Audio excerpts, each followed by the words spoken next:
Guys, kung napapansin nyo sa palibot ng araw, mayroong rainbow or bahaghari.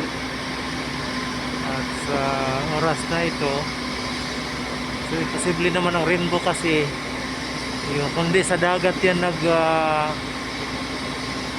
nagtatapat ang isang dulo ang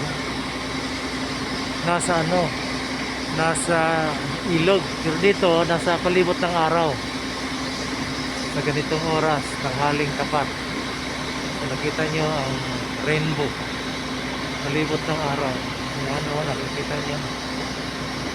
So, yung mga imposibleng mga bagay na minsan lang natin makikita, hindi natin alam kung anong mga ibig sabihin yan, pero at least nakikita natin na mayroon talagang mga imposibleng bagay na mapapansin natin sa kalawakan.